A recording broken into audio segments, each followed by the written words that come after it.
All right, we got another episode of Nick Wholesales Houses, and you guys are going to love this one. If you're on social media and all, you know these cats. They're doing so many deals, I had to have them on. Oh, my goodness. My man Carmen Caruso and his dispo guy, Jeffrey Griff, they are ripping through it. The thing I love about these guys is they don't have a bunch of marketing channels. They're not doing the PPC. They're not doing the mail. You know what they're doing? They're the cold call kings. They have 1 million cold callers. They got this whole little cold call center, and they are just ripping through it. They got a whole boiler room set up, all the fellas on the phone. I'm very excited to sit down with them. It's going to be a very fun conversation, and I know that y'all are going to love it. But before we get into the episode, it's brought to you by Renovo Financial. You already know the drill, baby. Let's get real. Let's get with it. If you want a hard money loan, you want to start flipping these houses, brother, Renovo Financial, what are you doing? You already know the drill. You got to get with them. Hit me up. I'll send you my link. You're going to love it. And if you're a landlord and you got a bunch of rentals and it's time to do some refis, brother, Renovo Financial. How many times do I got to tell you? They're going to give you a great service and you're going to be very, very happy. I promise you that. So before I say too much, let's get into the pod. Happy hunting.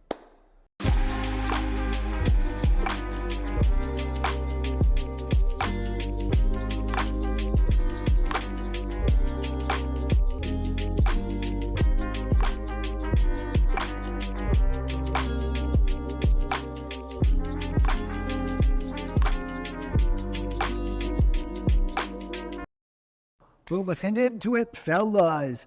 Long time coming. I probably asked you conservatively like 50 times to come on. Here we go. Busy guys, man. There we go. And for those of y'all that live under a rock and don't know these fellas, they're the cold call kings. Let's go. Let's get into it, fellas. All right. Appreciate you having us. Yeah, thank you. Damn right, bro. I'm super excited. So, I mean, how long have you guys known each other?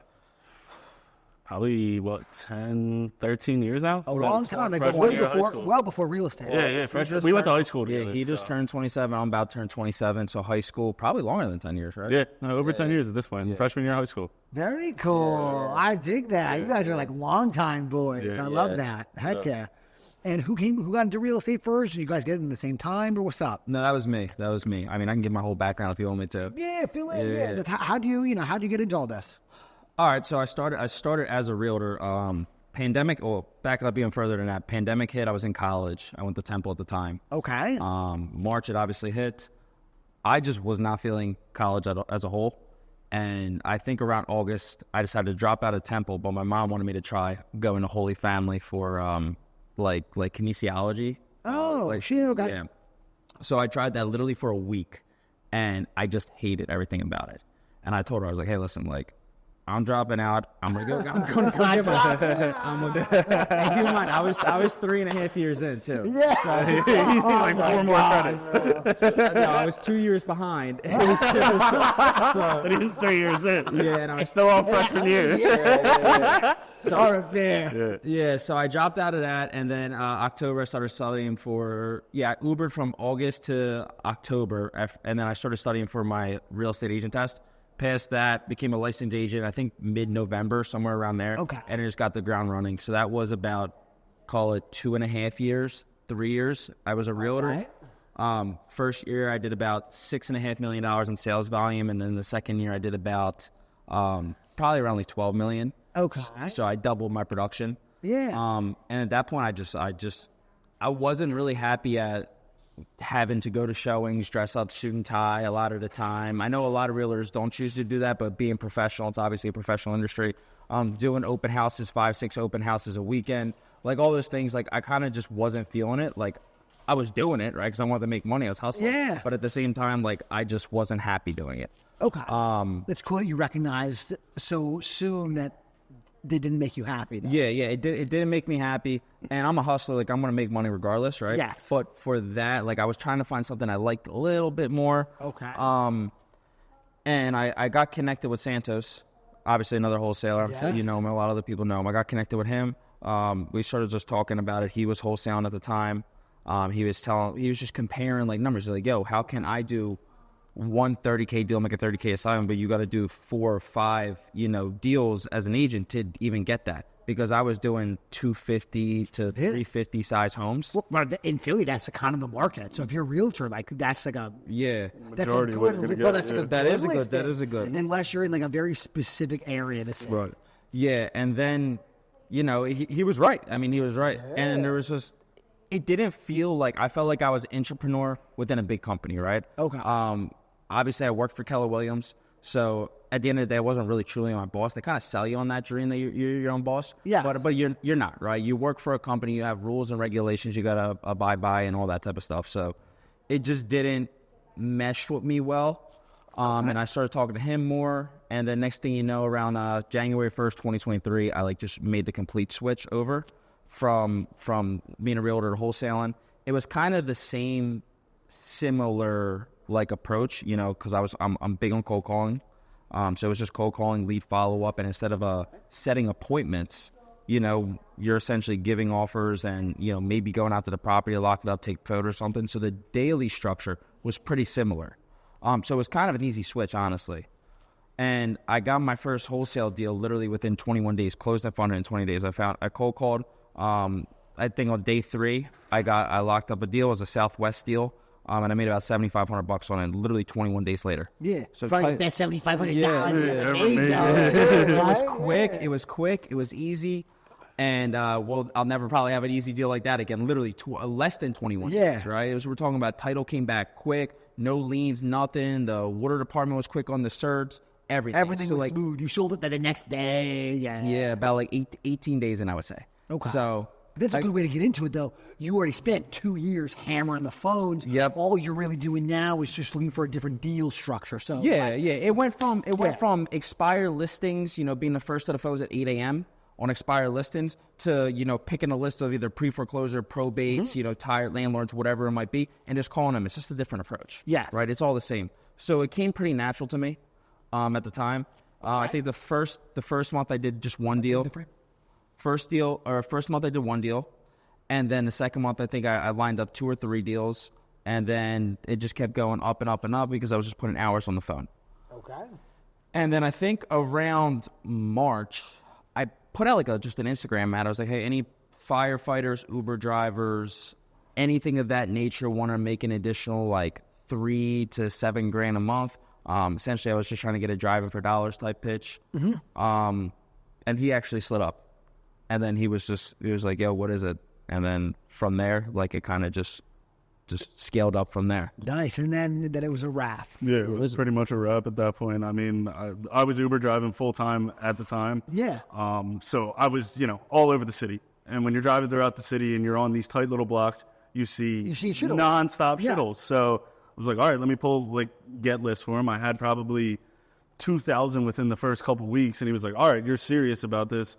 Do you want to start learning how to cold call? Yeah, they're so funny. And I was like 5 people could let me rephrase. 20 people could hit you up, and maybe one is actually a real human being that's really trying to get it. Well, that's what happened. That was literally what happened. That's what happened. I think 10 people hit me up, a couple people I knew from high school as well, Yeah. and they're cops and stuff, and they're like, all right, what is this? I'm interested. And then they're like, okay, I'm serious about it. And I'm like, let's see how serious you are. Yeah. So literally within 2-3 weeks, the majority of them fell off.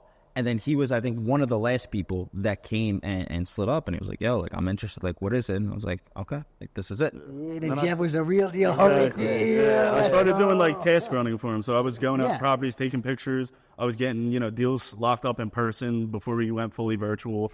So that was kind of how I started. And then it kind of transitioned into, all right, Carmen's really good at acquisitions. I'm better on the buyer's end. Let's split it in half. And you do one side, I do the other side. Very smart. I like that because it's tough when everyone's wearing the same hats and having very specific rules and especially opposite rules makes it so smooth and the function is a lot better. Yeah, well, deal flow is everything too, right? So if you have to break up half your day into acquisitions and then another half in dispositions, you're losing 2-3 hours of your day that you could be working. And I get it, for somebody who's just a one-man show, it makes sense. They have to hustle, right? You have to hustle to sell deals. You have to hustle to, acquire deals. But I was trying to build something, which is what we're doing now. It started just us, and now we're expanding from there.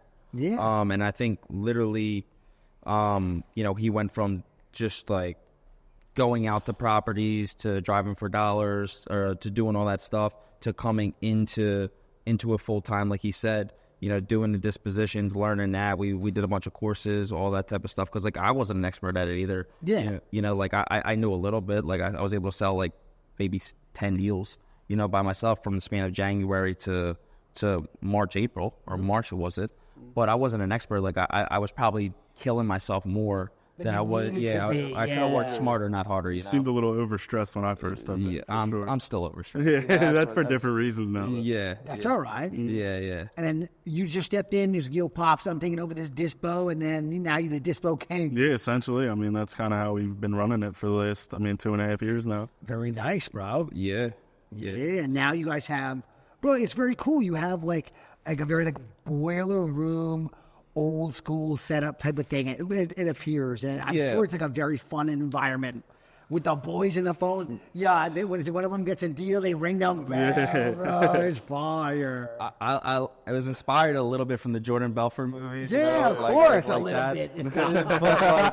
Like, we're nothing to that level yet. But Not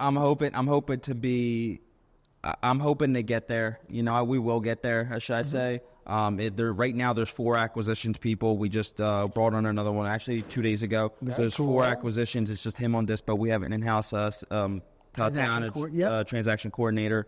That's it. Then we strictly do cold calling. Nice. Yeah. Jess over here dispoing like 5 people's deals, sweating. Hey, I can handle about, up to 20, 25 at a time, it seems like right now. Yeah, like, I think, and like, I don't want to speak for him, he can speak, but when you have systems and processes in place, it definitely makes the selling aspect of things a lot easier. Absolutely.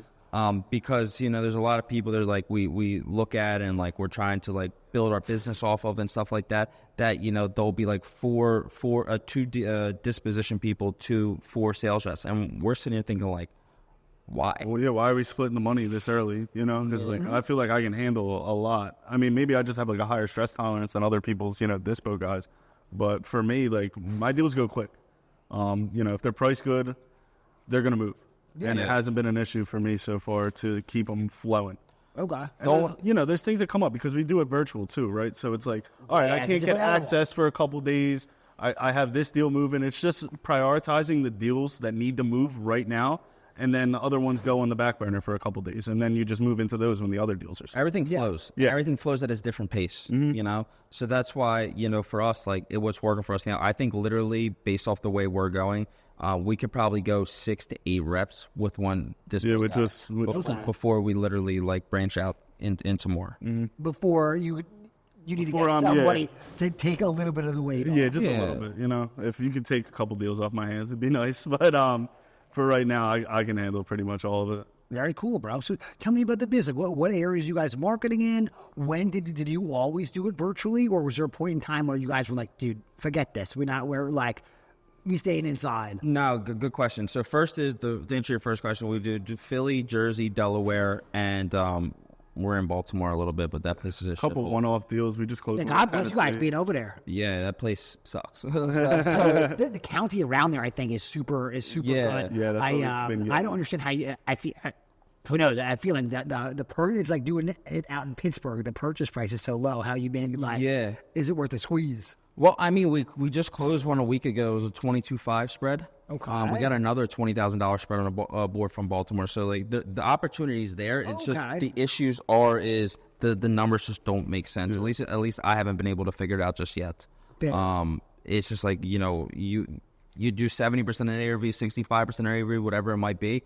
And you're like, okay, we're going to sell 40, maybe 50, but realistically, things are selling at 20, 30. And it's like, how does this? It's one of those markets. It's like a, if you know kind of market. Okay. It's kind of similar to Philly, where it's block to block, where you're running comps and you see a $50,000 house, and then one block over there's a $400,000 house, and it's like, well, the numbers should make sense. But they don't, because this block is worse than this one. Yeah, they shoot on this block. Mm-hmm. They hang out. Yeah, exactly. This is where their family lives, but they shoot everyone on this block.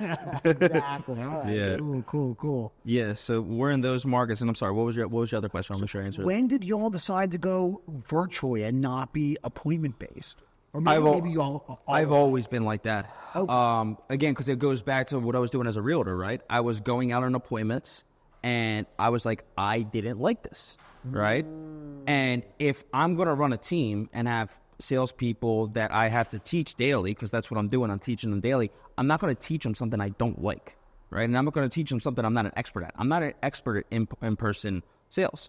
I don't even feel like I'm an expert at over-the-phone sales. I think I'm good at over-the-phone sales, right? So if I can teach them that, I think I can teach them to do anywhere from 3 to 5 deals a month. That's what I'm confident in doing. And that's, with the structure we have in commission structure and just like the deal flow we have and all that stuff, like it's more than enough at a bare minimum for them to be able to provide for their families. Everybody has a why, all that type of stuff. So be able to provide for their families and, have extra money. And that's at a bare minimum. Now, what happens if they're not being average? What happens if they're doing more than the bare minimum? This is literally what we had a conversation with today. It's like, why were we doing 60 dials a day? Like, that's the minimum. That's the standard. That's what an average salesperson will do. 60 dials, 2 hours of talk time, 2 offers. Why don't we do 80 dials? 3 hours of talk time and 3 offers. Don't you think that's going to get you a lead faster, talking to more people, right? So, like, we're just teaching them to be more hungry on the phone because we want it to be so they lock up the deal and they never have to deal with it again. Right, it gets very nice. It gets passed on to Jeff. Jeff will, set up the appointment, get the lockbox, get the photos and stuff, and they never have to deal with it again. Jeff gets it sold, and he goes right to Tatiana. Yep. Right. She takes care of it from there. Very move down the funnel, I guess. Yeah. If you will. Very very smooth. Very systemized at this point. Yeah, systems and process is what I'm big on. Like, there's so much more I'm building out that like will really take us to the next level in due time.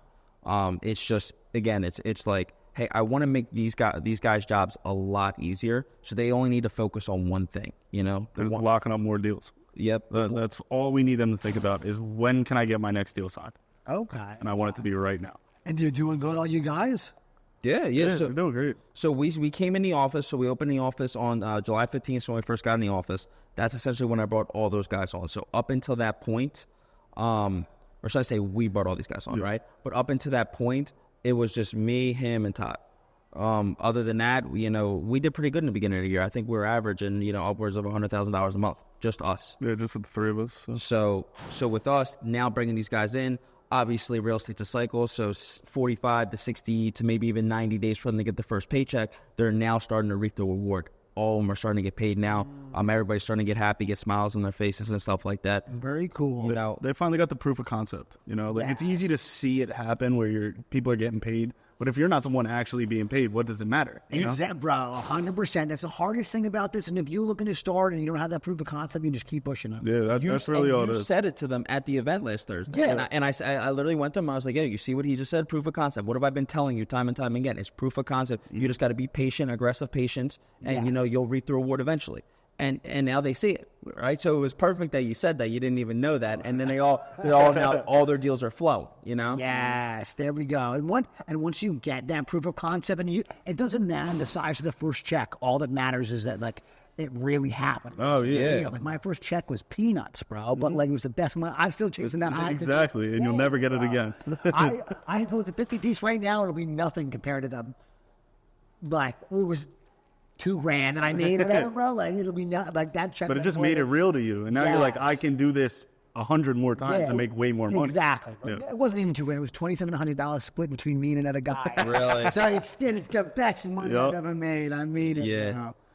Yeah. I like that. You get that adrenaline rush in you. Oh, yeah. Yeah. But once they have the proof of concept, it'll be a wrap. Yeah. How did you find these guys? Just social media, word of mouth. Okay. I'm definitely not an expert at recruiting, but I think we did a good job. I believe that because this is the thing I focus on, right? Yeah. This is the thing he focuses on. We're all in on this and we believe in this. There's a bigger vision and a vision goal here. So I believe I'm giving everything to these guys day in and day out that they can't fail. And they won't fail. Yeah. As right? long as they keep up with their KPIs and do what they need to do on a daily basis, there is no way for them to not make enough money to be happy. So it does. And I'm sorry to cut you off. No, you didn't. So you asked me how I found them. Instagram ads, stuff like that on stories and stuff. They slid up. I went through the interview and process, all that type of stuff. Mm-hmm. But again, I just need them to be aligned with our company's core values, right?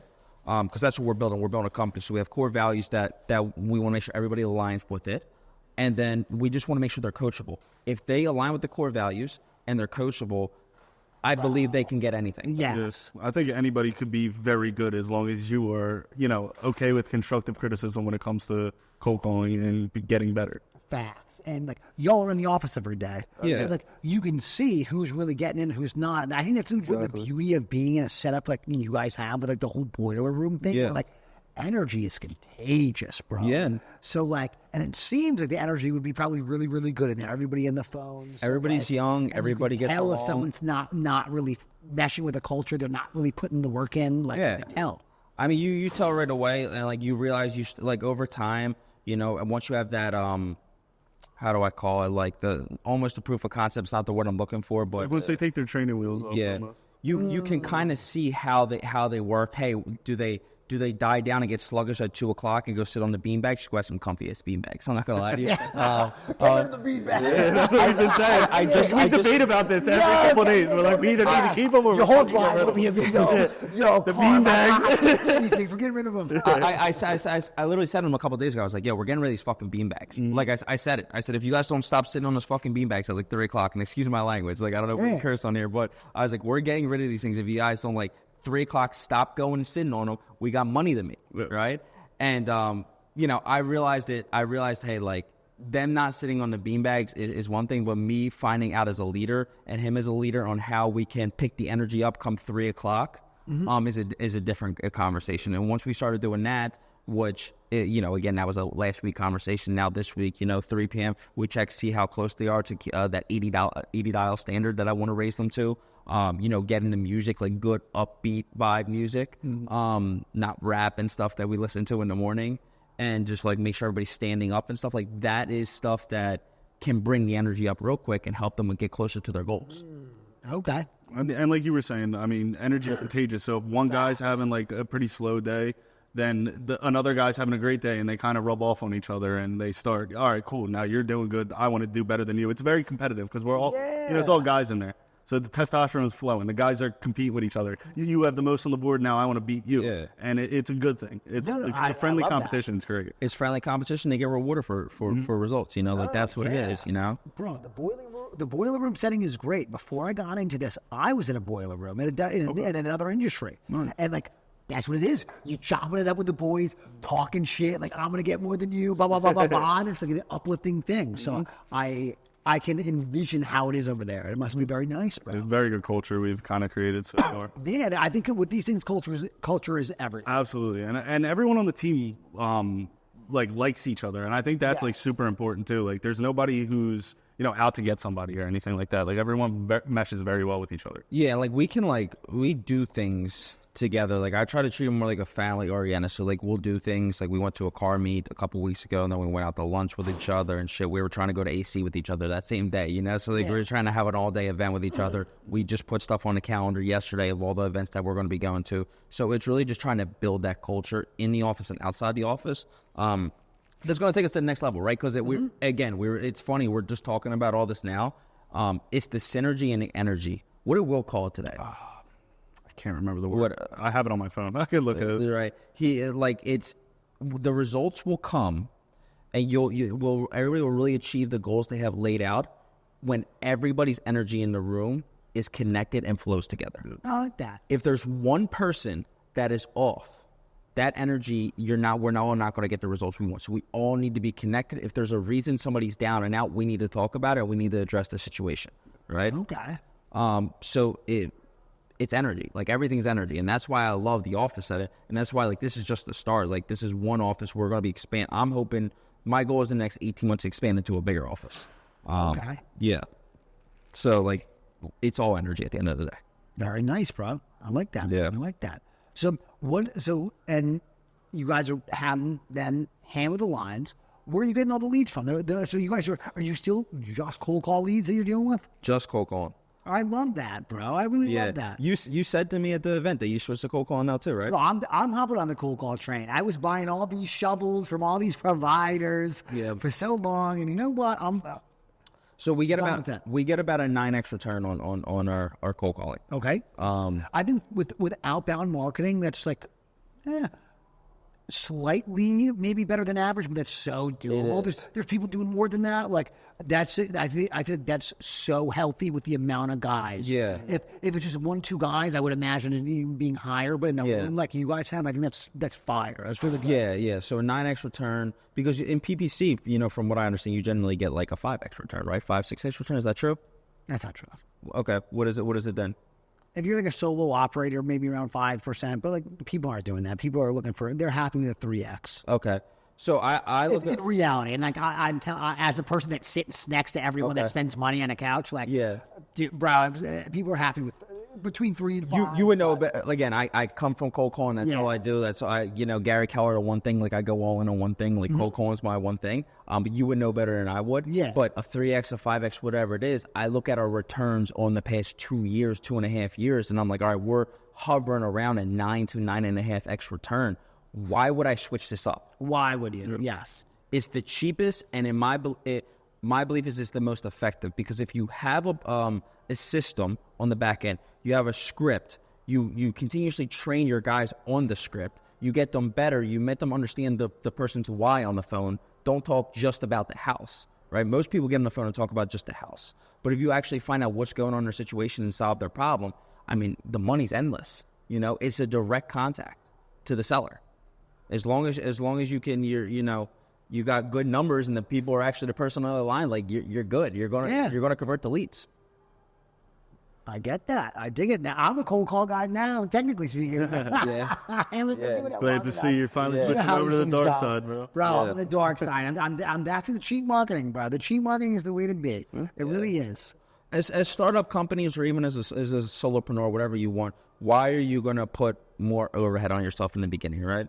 Leave that to the big dogs that, have an unlimited war chest of money that they just got sitting there. Why burn through all your capital? This is how I look at it. I say you slow growth. I'm a slow growth guy. I'm going to be here in 10 years. I'm going to be here in 20 years, and I'll probably be here in 30 years, right? Doing real estate. It's next level. We have a way bigger goal outside of acquisitions, right? Like it's title, it's lending, it's fund, it's rental properties under the company, right? It's property management. It's an all-in-one, one-stop shop, and it's going to be an empire. That's my eye. So it's like, why am I going to try to rush to get to 10, 20, 30 million a year when the slow growth, and at least when you go slower, right? Because everybody wants the instant gratification. But if you delay the gratification and you're a little bit slower, when you make the mistakes, it doesn't hurt as bad. Like, I can't tell you how many times that we were in markets that we just could not sell deals. We were so overpriced. That's a learning experience. But that's $4,000 on marketing, $7,000 on marketing, whatever it is, opposed to, $30,000, $40,000 in PPC. Then you're like, shit, right?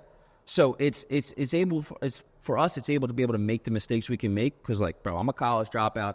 He's a college dropout. Like, too, yeah. It's like we're just figuring this shit out. Yeah. We go along. It's just two idiots trying to figure it out somehow. Yeah, but you don't want to be too smart, because being too smart will stunt your growth. Yeah, exactly. You have no risk taking at that point. Yeah. Exactly. So that's what it is. That's why I like cold calling. It's the cheapest, and even if the war chest was built up to millions and millions of dollars, right? That's what salespeople are used to too. And you've been having it run long enough, bro. Why would you switch things up? Of course. So, I like that. That. Well, man, I'm on the dark side, which is I had this one agency going. My contract ends with them on the 8th. And my relationship ends with him on the And I'm switching to another one. And so I'm assuming I know at one point y'all were using an agency. Are you still using an agency? Yeah. So you're not self-managing, you're doing an agency. Yep. So I've never self-managed them. Why would you, bro? We have other people we got to manage here in the office, in person. right? Exactly. Yeah. So it's like, how much management do you want to do, bro? Yeah. There's only so much time in the day. And granted, if there's like something, if a legal aspect comes involved, like maybe they give up their name, our company name and my name, and there's like a litigator calling our phone or something like that, then I got to hop in, I got to go through the recordings and figure out who it is. But other than that, pass it off to an agency. I mean, they're there just to honestly say, hey, do you want to sell your house? And if the person says yes, get them over to the next person, right? Exactly. Like, that's all they're doing. right? It's really us in the office that need to build that relationship with them. 100%. So why am I going to manage these guys? No, right? They're looking for people just to raise their hands. Like, is that who you want to manage, bro? I don't think so. No, of course not. What agency are you guys going with? Run it remote or? No, Ninja. Ninja. I have heard of them. Fire. Yeah. I like their name. Yep. They're good. They're good. I got a good relationship. We're working on some other back end stuff with them that I can they're super. Like, I'll say, hey, can we talk real quick? The manager of the management company hops to the phone. I'm like, hey, here's what I'm thinking now. Let's do X, Y, Z. And they're like, all right, let me work with my developer to get it done. And that was one, I just did it on Saturday with them. And I hit them up today because their schedule's Tuesday to Saturday. So they're off Sundays and Mondays. Okay. So I hit them up today and they're like, hey, the developer's literally done what you wanted him to do. I'm like, awesome. Yes. Perfect. Yeah. Nice. And how many users? I think the other day you said you guys have 8 callers right now. Yes. 8 callers. Well, I'm sorry. Let me take that back. We just bumped up to 10. Okay. So my philosophy is for every one sales rep, and I think it's an industry standard, right? But you would have to fact check me on it. But for every one sales rep, you would have 4 cold callers. Okay. Is the thing. At least that's what I found when I was doing it myself. When I was up to 5, 6, 7 callers just to me doing it, it was too much. I couldn't get all the leads. So four callers to 1 sales rep. Now that obviously those numbers don't add up to where we're at right now with 4 sales guys and only 8 and now up to 10 people. The reason for it is I didn't want to burn through marketing spend in the beginning with the new guys coming on because I had to train them up for the first 30 days. And they're going to waste a ton of the money that you're spending on leads at first. Exactly. So having, a pipeline already of like 3,000 to 4,000 leads in the CRM, and there's money in that CRM, right? Like 10% of that's money, maybe even 15%. So I was like, okay, is that how y'all look at it? That's how I look at it. Yes. Okay. And that's Very how he looks cool. at it too. Yes. 10% coming in. There's money in there. Yeah, 100%. There's people that I've talked to before, made offers on, or there's people that I never got a chance to get an offer on. There's people that's responding to our text saying they want an offer. There was no need to bump up marketing spend to $7 to $10,000 a year, a month, with all these guys that are still learning the script, still learning how to talk to these people. Hey, you're talking to the person too much about the house when you're supposed to be understanding their problem, what they're going through. Their father just died and left them the house. You got to be able to understand what they're going through emotionally, solve that problem. Like, what would selling even accomplish for you? Like this is your mom's house, or your dad's house, whatever it is. Like, why sell it? You grew up there. Like, why? Oh, after talking to them a little bit, you find out, okay, that, it's just too hard for them to go back there. There's too much pain from, them growing up there and stuff like that. I just want to sell it, right? Now you understand why they want to sell. You understand their motivation, and you can help them. You can help them get out of their situation. Because a lot of sales guys in the beginning, actually, most of them, they're, you're younger. Like, all our guys are under 25. We're the oldest ones, they're all money hungry. So all they want to do is just try to get a deal locked as quick as possible. And they think just talking about the house and the condition of the house will get them to the house. But it's really, you got to talk to this person and understand what's going on with them and solve for their problem. If you can solve anybody's problem, that's how you add the unlimited life hack and make it unlimited amounts of money. And it's a trust thing too, a lot. It's really about getting people to trust you, because still the concept of someone selling their house over the phone blows my mind on a daily basis. To be honest, it's such a crazy concept. Yeah. So really getting into that motivation is gonna help you understand them a lot better, and they're gonna trust you in the process, because it's new to a lot of people. Most people are like, hey, I've never heard of an acquisitions company that's just gonna buy my house cash. So they're very a little skittish in the beginning.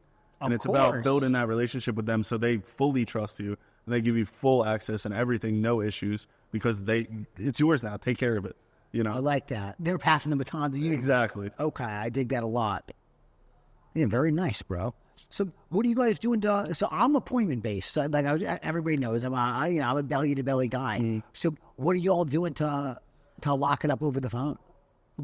Are you just locking it up, and then is there are a period in your contracts? Because obviously sellers, not that they're lying, but they may misrepresent what they got going on. So how do you know it's not really smoked, type of thing? Good question. So what we'll do is, how the process works is, as soon as the sales rep locks up the deal, we'll do a welcome call a live transfer welcome call. So they don't even get off the phone, or if Tatiana's busy, she'll say, we'll call you back in less than 5 minutes to call, welcome, set an appointment, to get out there, take pictures of the place, and, run our system, so then once that sets up, honestly, he'll still go out there if it's local. If it's around Philly, Delaware, somewhere local enough, I'll go drive out there. If it's further out, I'll pay somebody to go out there. Yeah. You guys use a bed. Do you guys ever use investor boots, or you guys just have a go for you bed? It just depends on the area, to be honest. Okay. Yeah, we'll just find people that we know or call some realtors local and see if they'll do it. Just depends on the situation. Very nice. Yeah, but we'll get out there. We'll take the pictures. We'll set up the lockbox if they let us, and then essentially we tell them, look, 48 to 72 hours, it's going to go into underwriting. Once it goes into underwriting where the pictures get approved, if they get approved, they will receive an email saying that it was approved, and that's when our due diligence period will start. We just switched that in our agreement because a lot of the times we wouldn't get access for a couple weeks, and our due diligence period would be over. So we had to switch that wording up a little bit. Tatiana will send a approved email. And at that point, it's just him finding. It's my problem at that point. Yeah. There we go. Yeah.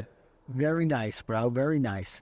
And to sell these deals, what are you doing to sell them? Majority is Facebook, my text blast system. They sleep on a Facebook. Everyone hates on Facebook. Yeah. I made more money on Facebook than Yeah, anywhere else. bro. I mean, you can look at my listings. I probably have over 100 listings on there, and all of them have moved. Yeah. No problems. And I get very, very good buyers, long-term buyers from Facebook. It's the best. All my best people I've met on Facebook. Yeah, just random people from New York that call me and they're like, hey, I want this house. The next thing you know, they buy 15 houses off of me.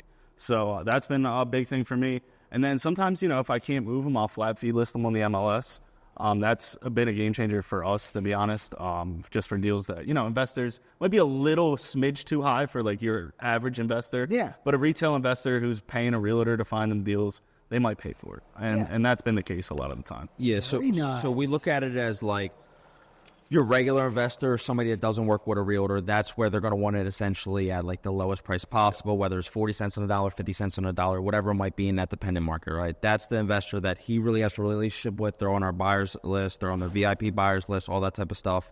And then if those options don't work and the price is too high and we feel we can take a shot and we have the time, we'll flat fee it and we'll look for that retail investor. Retail investor, that's somebody that doesn't really doesn't know where to find deals.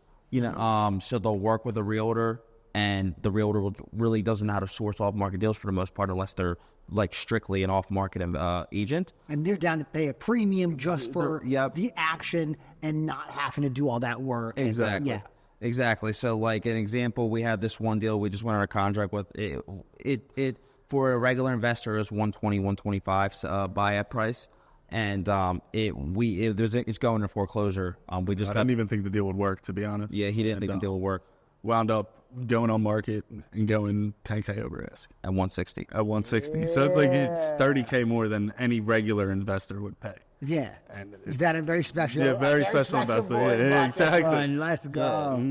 Yeah. Mm-hmm. Yeah, I call that the George Beatty method. Just push that sucker on the market. Yeah. I recently put that into my contracts where I have permission to list blah, blah, blah, this and that. Game changer for your dispo side. I don't always do it. No, me either. Most of my deals go to my buyer's list. Yeah. It's just the stuff that, my guys maybe locked up a little too tight, or we maybe miscomped it a little bit, where we were trying to stretch it to make the deal work. And then I'll just throw it on market and see what happens. We all do that, of course. Hopefully not that much. No. Majority of the time, they're gone immediately. Because if you stretch it to yourself, you're only shooting yourself. Exactly. Yeah. And we like to put out, it's a product, right? These houses. You want to put out a good product. Exactly. You don't want to be known as the mudslinger. Exactly. I don't want people to take, because I do text blasts to send out my deals. And, people are going to take the time to maybe look at 2 or 3 of them. And then if they're all overpriced, they're going to be like, well, these guys are overpriced with anything. Yeah, I'm not looking at Jeff's deals. And even if it's a great deal, they're still skipping over it because they think it's overpriced. Exactly. I went through, it was in 2022, I was slinging a little bit of mud, and I felt that bite from people. People weren't responding to me, blah, blah, blah. And it took me over a year to climb out of that mud, bro. Really? Now people look at all my stuff, but if I put it out there, it's a good deal. Yeah. And obviously, we're all wrong every once in a while, but it's very rare. Yeah, we're trying to put some AI in place on that end to really make it so we're Like, never wrong. Yeah. Never wrong. As accurate as we could be. Even the top guys are wrong every once in a while. Yeah, for sure. There are certain areas where like all one can do is guesstimate. You know? So and like at that point, it is what it is. Yeah. If it's an area where there's like the math, like it's very clear, I'm not getting that fucking shit wrong. Of course not. Yeah. Yeah, exactly. Exactly. What the heck? Yeah. What the heck? Yeah. boys? Yeah. But y'all are slinging it. Y'all are doing really well. I'm pretty Doing our best. Y'all having fun?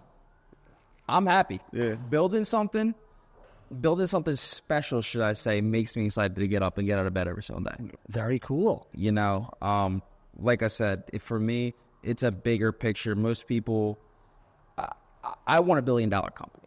And you might say, well, how are you going to get $1 billion company through just acquisitions? Like, that's probably impossible, right? Could be wrong. But it's more those other businesses alongside of it that are going to make one big company under an umbrella. And like, I want $1 billion company. I want $1 billion, right? But I want the company to be valued at around like 18 billion on you know, the S&P. It's a life project for me. Like, I'll do this to the day I die, and I'm fine. And it starts with acquisitions, and then it goes into these other avenues. Like, we're going to be global. You know, that's what it is. A lot of people might laugh. A lot of people might not see the vision now, but that's cool. Like, I don't want those people around me. Check anyway. back in 15 years, and then we'll have this conversation again. You know. Yeah, but it starts here. It starts with this company. It starts, you know, learning how to be a leader, managing feelings like emotions, all that stuff. Learning the ins and outs of business. Like I figured out through books, through talking to people, like everything I need to do. You know, try to get to the top guys as quick as possible and talk to them. You know, whatever free game they'll give out, and just keep growing. And then once this is like churning and, you know, really fully running without us, on to the next one. You know. Then you add in the title company or whatever other one that you want to add next. Yep, title's definitely next. You hit it right on the noggin. There we go. You know, start going. My goal is in the next 18 months, being the title. Expand into a bigger office. Our lease is for 18 months, so we got right around 15 months left in our office. Span into another one in the next 18 months. Grow this to about $3 million in sales volume, $3-4 million in sales volume, and then at that point, we want to get to 10 million. And in order to get to 10 million, we need a bigger office, and I want to bring title in on the side as well. That way, it's a 2-for-1 deal. And then we only got like 5 more businesses from there, you know? No, guys. Yeah. There we go. Yeah. So it's a big goal, big business. Yeah, that's us. That's what we're doing. I dig it.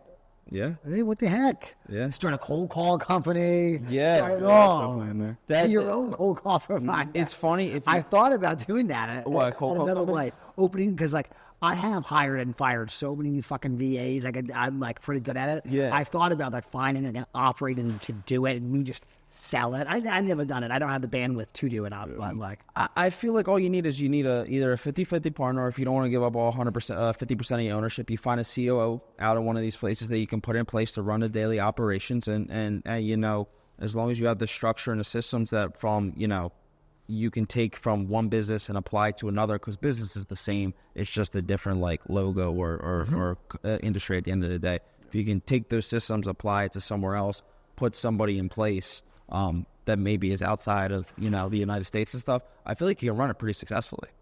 yeah. Yeah. So maybe don't scratch the goal just yet, or the vision. It's not that I one track mind right now. You know, I don't want to add too many things. Focusing on one thing. I mean, you're only one guy. You're a simple guy. I've noticed that about Oh, you. I'm a simple guy, and I am very comfortable with that. Like I know what I am, and I What works love for it, you works. know? That's good. Yeah. There's nothing wrong with that. Like we want different things, which I think is really cool. I dig that. Yeah. You know, I'm a low key guy. I'm like, boy. I mean, It's like telling. I wish my brain could function like your brain. Just a very simple guy, you know, with a simple life. It's great. It's something I wish I could do, but my brain just won't ever turn off, and that's my thing. So lucky you. That's fair. Lucky you. My brain is very busy, and for me, I hate managing people. I try. Yeah. It's tough. I'm really I'm tough. so nuts. Like I just fucking hate it. I can't. So, and I recognize that about myself, and that's all right. You know how much money I've spent trying to make myself manage people and do all this, and I just don't like it, bro. So you have so many different personality types that you have to balance at the same time. Anyone who wants to manage a bunch of people, I give so much. My hat is off. I didn't wear a hat in this building, but still my hat is off. He's still working. Yeah, I'm working on it. I have a bit of a temper that I'm trying to bring down a lot. Yeah. So, For me, like if I even had to tell you what to do, like you're not worth my time. Yeah. If all I should be able to do is in my mind. If you're going to work for me, the only thing I should be responsible with is reeling you back in because you're too about it. Yeah. If I had to tell you to do something, you just fire right there. Yeah. And that's like my tendency. So the one thing I read a book, and I'm actually rereading it again right now. Patrick Bet-David, Your Next 5 Moves. Okay. You ever read it? I have never read it, but I've heard about it, and I like that guy. Yeah. So it talks about leadership, and it talks about it's way easier to lead somebody when you really truly understand what they're motivated by. So essentially, it goes back to their why. Are they motivated by, the cars, the watches? Are they motivated about providing for their family in a certain way? Whatever it might be, if you really understand that, it's a lot easier when you see them slacking off to tell them, like, hey, listen, do you think that is going to get you closer to X, Y, Z? And when I read that the first time, like, I was like, okay, this is interesting. So then I started having everybody that came on the team start goal setting. So I'm a big believer, like, I love the book Think and Grow Rich. We read it it's on all of our desks, right? Every single person has a copy. We'll read a page or two of it a day. We'll write a quote down on the board that's highlighted because I've already read it 3 or 4 times. He's read it 2 or 3 times already. And we just go off of that and we help build everybody's goals, including my own. So, he talks about in the book having a chief aim statement. So identifying how much money you want, the time that you're going to get it, and what you're going to give to get to that goal and to get to that money. So I have, our team has been working on building a chief aim statement, then backing it in with a 5-year plan, a 3-year plan, a 1-year plan, and then most importantly, I took this from Andy Frisella 4 years ago, the power list. So it's the 5 most critical tasks that you got to do on a day-to-day basis to get you closer to your goal. They all tie into your chief aim statement and what you want, which is essentially your why. Okay. So once you have all that place, it's easier to be hungry on a day-to-day, and they share the stuff with me. They share the stuff with him. Mm-hmm. So when we see them slacking off, sitting in that beanbag, taking longer breaks than they should, or when they're eating lunch and, watching TV, I mean, hey, is this, you watching this, going to get you closer to this, right? The answer is going to be no, so get back on track. Mm-hmm. And once we started doing this, like, we don't have too many issues so far. Again, it's only been 90 days, less than 90 days, actually. So I could be speaking too soon, but we'll find out. Yeah, don't jinx us. I don't think you're speaking too soon. I'm with you. I don't think you are speaking too soon, Yeah. But leadership is what we're building, and I think once we have the right, leadership in place, it's going to be a lot easier to scale. As long as Jeff doesn't get mad and kill someone. Well, we feed off of each other. We do. Look, good cop, bad We're very cop like yin and yang. Like we have different personality types, so it works very well. We don't butt heads a lot. Mm-hmm. We kind of are opposite in a lot of things, which is great. So nice. Which is great. Yeah. So, example is if he reacts in a way that he's frustrated and and he goes to a sales rep and gets real frustrated at the person, maybe tells them to fuck off or whatever, right? I'll go over and be like, hey, okay, why do you think that happened, right? What can we do next time? I ask the questions. I'm more calm. And that works because a big good cop, bad cop. I mean, we started doing that on the phones in the beginning, and it's kind of moved its way into our leadership now, which is kind of fun. Yeah. Just asking the questions, asking them I don't know what's truly going on, Yeah. 'Cause there's always a deeper, they're mad in the moment about something, but there's always a deeper reasoning to what they're actually mad about. It has nothing to do with work. It's always something personal or something, outside of work that's bothering them. We try to, help them out and then keep their mind clear. Yeah, we have great guys on our team. Yeah, I'm grateful. I know he's grateful to have these guys. The guys we have. Yeah, they're just hungry. Again, they have that why. They're motivated, and they're just continuing to build more and more. Our daily meetings that we have with them, I can just see them like getting 1% better and stacking win after win after win. And we just keep building off that win. And the momentum just keeps building, right? And that's when we go from like just a straight growth, like slowly, to just shooting up.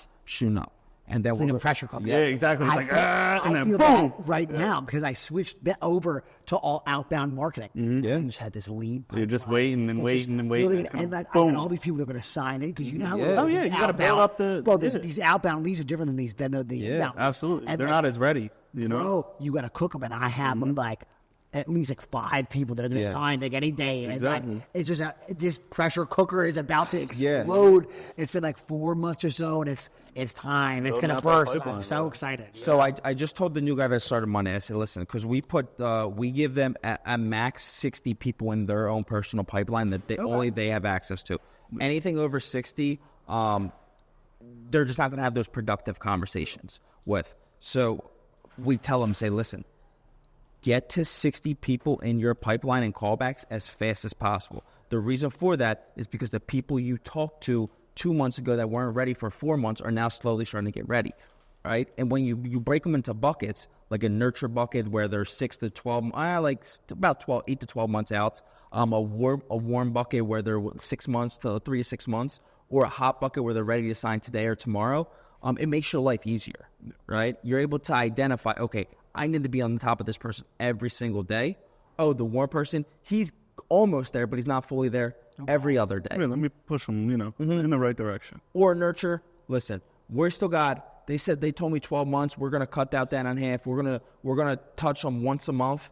And then once we get to that 6-month mark, we're really going to start really hitting them because people will tell you it's 12 months, right? But something will change to where they'll sell in 6 to 8 months, right? Yeah, you can't take them on 12 months. Yeah. They say, No, you want to catch them while they're hot, And Yeah. if you're not touching them, you're not going to ever catch them. someone, if you wait a year, You call them back, they sold the house already to somebody else. Yes, So yes. and that's happened before. So just trying to mitigate that as much as possible. But once you teach these guys these things, right, like especially people that, either whether they came from the sales industry, like a sales job, or they were never in sales, like they don't know this stuff, right? So being a leader and being able to teach these guys day in and day out, like it helps excel them.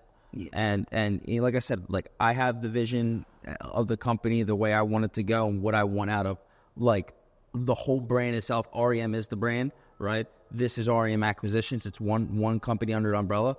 Like we're gonna build this machine up, and everybody's gonna win within it. So if you're within it, I want to know your goals and what you're looking to achieve in life, so I can help you achieve them within a company. You don't got to go outside this company to find something else. If you want to run a sales team and it doesn't fit the structure that I had in my mind, I'm going to tailor it specifically for you. That's the beauty of not being a corporate company, working for a corporate company, and is working with a startup, because you're able to tweak things to keep the good guys around, Mm-hmm. So that's where we're at. Very nice, bro. Heck yeah. You guys seem like you're happy. You're doing well. Yeah. You slinging deals. Yeah, so we're doing, man. You have a big vision. I really dig it, bro. Yeah. I really dig it. I appreciate it. I appreciate y'all coming on. Yeah, we appreciate you. Let's for go. inviting us. Is there anything that you want to like leave the audience with, or any advice you want to give them? Just stay consistent. Like that's all I can say. Like I'm a show up every single day kind of guy. I'll do the work even when I feel defeated. Like I'll just keep going every single day. That's what I instill in the guys in the office. That's what got me to even be able to get to this level. And I'm not even there. Like I think for a long time, I didn't even want to come on this podcast, not because I didn't like you. I love you. You're a hell of a guy, right? But like I just didn't feel like I truly like made it, and I still don't feel that way, right? But I realized like the level 1 to 5 that I did go through already, or level 1 to 3, whatever it might be. I feel like some people need to learn about that, and if I could give any advice, then I'm going to do it. So that's why I finally decided to come on. There we go. It wasn't. I didn't want you to continue chasing us around or anything like that. I wanted to make sure, like, like we have proof of concept, like we talked about. we're the guys to give advice from, because, you go search your name, you start watching your YouTube videos. I mean, I watch all your YouTube videos. Thank you, bro. Yeah. That means the world to me. I work hard on these. So exactly. So you put time in, you talk to all these people, and clearly you're getting people on that are successful in their way. Like, I want to learn from them, So like a lot of the big dogs that you interviewed, like I watch the videos. I take 1 or 2 golden nuggets out of it. So I wanted people to be able to take 1 to 2 golden nuggets out of this one. So I really wanted to be prepared before we came on here. Oh, well, And he was ready whenever. I'm jumping on. I'm here, bro. I'm always. there we go. He's like, he's fucking. He's go with the flow. I'm more like, let me. Carmen's very planned and processed. I'm just like, let's fucking do it. I like that, which is really good balance. That's what I'm saying. We're so yin and yang all the time. That's good that you guys found each the other. balance That's is really good. cool. Yeah. Well, if they've been listening, they probably got 10 nuggets. So I hope so. appreciate that. Anything we can do to help, let us know. Yeah. I mean, dude, we like, I pick up a phone call for anybody. If somebody hit me up off of Instagram or Facebook, or just got my number from you or somebody else, like, I'll pick up the phone and talk to you. Any guidance I can help people with, it doesn't hurt me, to talk to more people. Yeah, understand what they're trying to do. We're not the best, but we'll be the best, so I can give you the game we have now, but keep checking in. Yeah, build a relationship now, and maybe you'll have somebody to look up to one day. Yeah, there we go. Yeah. Are y'all hiring for any of these people that are out there? Maybe they want a sales job. we're always hiring. Always hiring. You're the right person. We're the right person. I was the going to mess say that. and be good. We don't want 60 agents. No, we don't want that stuff. We want quality over quantity. That's what we're looking for. Honestly, I think Patrick by David in his book, again, going back to that book, just because I'm reading it right now. Yeah, I was just read it last night. He literally said that his first year in business, he did $2 million in sales revenue with 66 agents. And he said if he felt like a failure. What I want to do is I want to be able to do $3 to $5 million with maybe 6 to 8 agents, right? Because if we get that amount of sales volume, 6 to 8 million, that means that every single person on the team is eating, right? It's not just one or they're two. Stuffed. Yeah, they're stuffed. At that point. Right. Yeah. So that's super doable, bro. Harrison Hall did 2.7 with like 2 acquisitions guy and a dispo guy. And Santini's going to do probably like 10 this year, and he's got like 20 people. Really? So like, bro, y'all, your goals are right in line. Yeah. You're going to do real well. yeah, we're getting there, brick by brick. Yeah, that's all it is. There we go. All right, everybody. How did they get a hold of you? Instagram. Yeah, You can just hit me up on Instagram. What's your Instagram? I don't even know it. I think it's like Carmen Caruso 98. Yeah, mine's Jeffy Griff. There we go. Yeah. All right, everybody. I hope you enjoyed this. I know I did. You're welcome. Happy hunting.